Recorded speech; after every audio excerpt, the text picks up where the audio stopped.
Di dalam ruangan itu gelap gulita dan sunyi. Gak ada suara-suara kayak yang biasa dia dengar selama ini. Pelan-pelan Sasa ini mulai masuk ke dalam ruangan dan bilang, "Halo, ada orang di sana?" ketika dia ngomong kayak gitu, tiba-tiba suasana di ruangan itu berubah total. Sasa ngelihat berbagai macam sosok yang seliweran tuh. Karena ketakutan, Sasa balik badan nih. Dia berusaha buat jalan ke pintu. Ketika udah tinggal dikit gitu ya, tiba-tiba pintu ketutup dan Sasa pun terjebak dalam ruangan itu.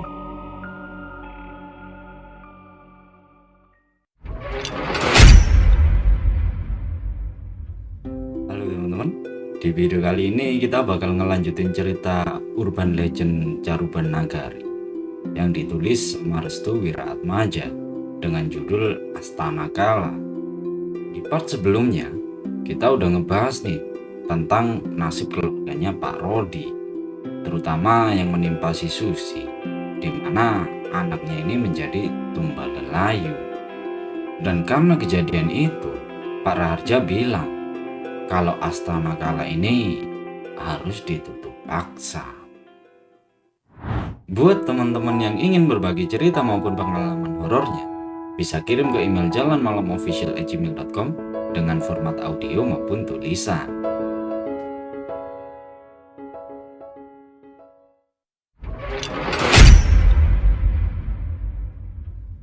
Jadi, Pak Raharja ini bilang, Astana Kala mesti ditutup paksa, Nduk. Ditutup paksa gimana, Pak? Kita harus menghentikan pergerakan mereka, karena korban akan sangat banyak berjatuhan. Gimana cara menutupnya, Pak? Pagar gaib di dekat rumah Pak Rodi telah jebol. Aku akan memasangnya lagi. Tapi masalahnya, setiap memasang pagar itu, lelayu akan menghalanginya. Apa karena ini kemauan dari Kala Gending buat balas dendam ke Bapak?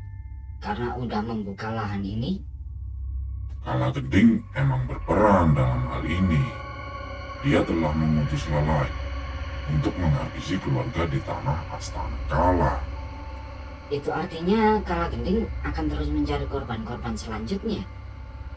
Jika ada seseorang yang kedapatan masuk ke Astana Kala, pilihannya ada dua, mati atau mengorbankan penebusannya. Kejadian Sasa merupakan pilihan terberat Pak Rodi.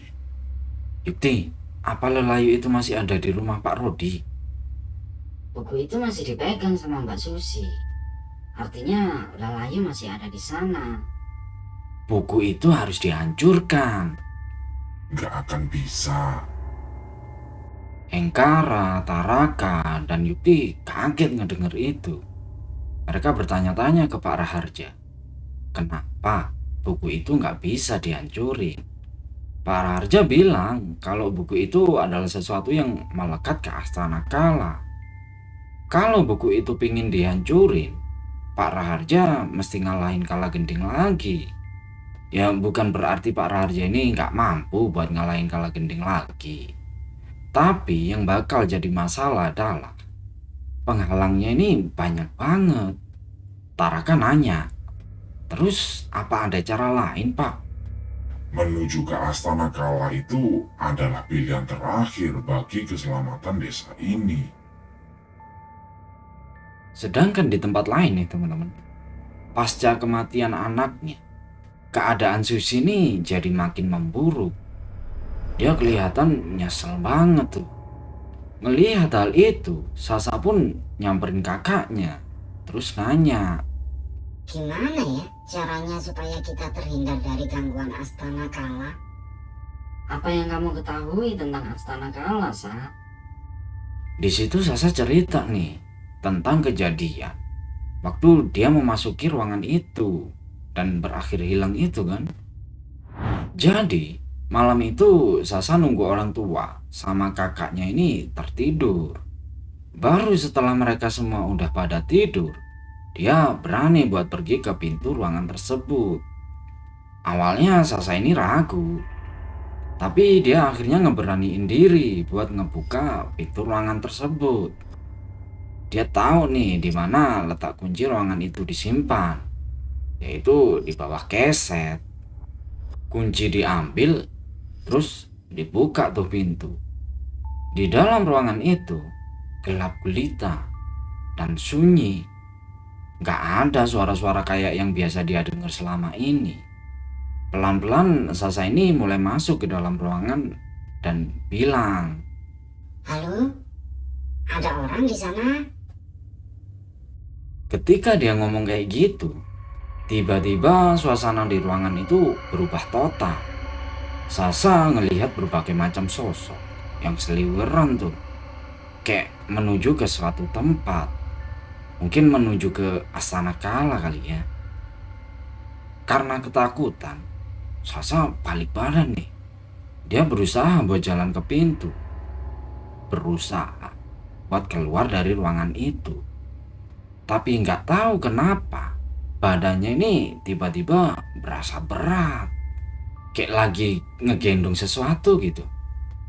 Kakinya mendadak jadi kaku, susah banget digerakin. Dari belakangnya, Sasa ngelihat ada 3 bayangan hitam nerobos badannya dan keluar dari ruangan itu. Sontak Sasa jatuh nih, tapi dia nggak nyerah di situ. Dia ngerangkak gitu ya, berusaha buat gapai pintu dan keluar dari ruangan itu. Tapi lagi-lagi dari belakangnya dia ini ada beberapa makhluk yang mulai merangkak ngikutin Sasa. Di situ Sasa teriak sekenceng-kencengnya, tapi nggak ada satupun yang ngedenger dia. Dia masih terus tuh berusaha buat menggapai pintu. Ketika udah tinggal dikit gitu ya, tiba-tiba pintu ketutup dan Sasa pun terjebak dalam ruangan itu. Kita balik lagi nih ke percakapannya si Susi sama Sasa. Tadi ketika Sasa ditanya sama Susi tentang apa aja yang dia ketahui gitu ya tentang Astana Kala, saat Sasa bilang kalau banyak manusia yang diperbudak sama jin-jin yang ada di sana. Cuman manusia-manusia itu bentuknya pada mengerikan semua. Ada yang berkepala kerbau purba dan ular bermulut buaya, kewan. Susi terus nanya, apa di sana ada seseorang yang dia kenal? Sasa bilang, nggak ada yang bisa dia kenali di sana. Karena muka mereka ini udah bukan muka manusia lagi. Pas mereka lagi ngobrol berdua gitu ya, tiba-tiba ini ada yang ngetok pintu. Susi tahu kalau yang ngetok pintu itu adalah Wawan, suaminya. Kayaknya dia udah balik nih dari kuburan. Ketika pintu itu dibuka sama Sasa, ternyata bener itu adalah Wawan. Ngelihat si Sasa, Wawan jadi emosi tuh. Secara tadi dia udah denger kan dari penjelasannya Pak Rodi waktu di kuburan, kalau anaknya itu ditumbalin ke Lelayu buat nyelamatin si Sasa. Wawan terus ngusir si Sasa tuh dari dalam kamar. Dan Sasa pun pergi. Susi sendiri nyoba ngasih pengertian-pengertian ke suaminya, tapi sia-sia. Sasa keluar tuh dari kamar, bisa dibilang dengan hati yang kacau. Dia benar-benar gak nyangka kalau kakak iparnya ini jadi benar-benar ngebenci dia gara-gara kejadian itu. Dalam hati dia bilang nih, kalau dia harus nemuin si Yukti. Biar tahu tentang ini, dia mesti nemuin Yukti. Saat dia di tengah perjalanan gitu ya, mau keluar rumah, dia ngeliat lagi ke ruangan terlarang itu. Terus dia bilang lagi dalam hati, kalau Yukti nggak bisa ngancurin Astana Kala, biar aku aja yang hancurkan. Di tempat lain, Pak Raja khawatir sama Dian dan ibunya yang terlibat sama manusia kewan dan udah bersifat kewan pula. Pak Raharja pun manggil Taraka dan bilang, Taraka, jika aku berangkat ke Astana Kala, kamu jaga diri dan ibumu ya. Jangan sampai lelayu itu mengambil mereka. apa nggak sebaiknya Yukti aja yang menjaga, Pak? Aku dan Bapak akan pergi ke Astana Kala bersama-sama. Kamu mau ikut ke sana? Kamu tahu kan, di sana seluruh manusia kewan ditawan. Dan itu adalah markas besarnya para jin. Kamu yakin? Insya Allah, Pak. Baik, malam ini kita berangkat ke Astana Kala. Semua gerbang akan terbuka ketika bulan purnama. Kita balik lagi nih ke Wawan sama Susi. Emosinya si Wawan ini masih meluap-luap. Di situ dia bilang, kita mesti pindah dari sini. Tapi gimana sama yang lainnya, Mas? Kamu tahu, kita ini lagi ada di gerbang Astana Kala, Dek. Secara nyata emang gak kelihatan, tapi secara gaib, tempat kita adalah tempat transit para jin kafir. Kamu tahu itu kan? Tempat ini benar-benar bahaya. Wawan langsung masukin barang-barangnya itu ke dalam koper semua. Dan dia ini berencana buat ngebawa Susi ke kota asalnya, yaitu kota J. Tapi Susi di situ nolak. Dia bilang kalau dia nggak mau pergi kemana-mana sebelum Astana Kala hancur atau adanya kesepakatan antara dua belah pihak, yaitu pihak Astana Kala dan pihak Desa Tirtajaya. Wawan bilang, kesepakatan apa? Nggak ada yang namanya kesepakatan dalam perhitungan jin. Yang ada kamu harus ngorbanin sesuatu untuk mereka. Coba, apa contoh berhasilnya kesepakatan antara pihak jin dan manusia? Apa? Di situ Susi ini cuma bisa diem. Dia nggak bisa jawab tuh. Dia terus meluk suaminya dan bilang, Gimana dengan Sasa, Mas? Kamu mau ninggalin Sasa? Tolong, Mas. Pasti ada jalan yang lebih baik buat nyelesain ini semua. pada akhirnya si Wawan ini luluh juga. Dan dia mau gak mau dengerin apa katanya si Susi. Malam harinya, Pak Raharja dan Taraka nih udah bersiap-siap nih buat pergi ke Astana Kala. Sebelum pergi, beliau ngasih pesan ke Hengkara dan Yukti buat ngejagain Dihyan dan ibunya.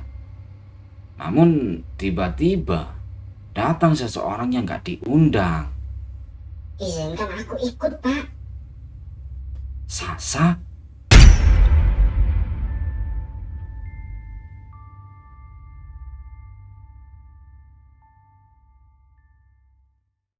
Udah segitu teman-teman ya untuk di part ini. Kita bakalan lanjut di part berikutnya tentang perjalanan mereka menuju ke Astana Kala. Dan apakah mereka bakalan berhasil menghancurkan Astana Kala? Tonton di part berikutnya ya. Buat teman-teman yang ingin berbagi cerita maupun pengalaman horornya, bisa kirim ke email jalanmalamofficial@gmail.com dengan format audio maupun tulisan. Udah segitu teman-teman. Terima kasih semuanya. Terima kasih buat para subscriber, buat yang udah nge-like, udah nyempetin komen, dan udah nge-share ke yang lainnya. Terima kasih banyak semuanya. Semoga siapapun itu yang sekarang lagi sakit, semoga lekas diberikan kesembuhan. Dan siapapun itu, semoga kita selalu mendapatkan kemudahan dalam hal apapun gitu ya, termasuk kemudahan dalam hal rezeki. Amin amin ya rabbal alamin. Dan semoga kita selalu mendapatkan kemudahan untuk mencapai apa yang kita harapkan selama ini. Gitu ya teman-teman. Terima kasih semuanya. Wassalamualaikum warahmatullahi wabarakatuh.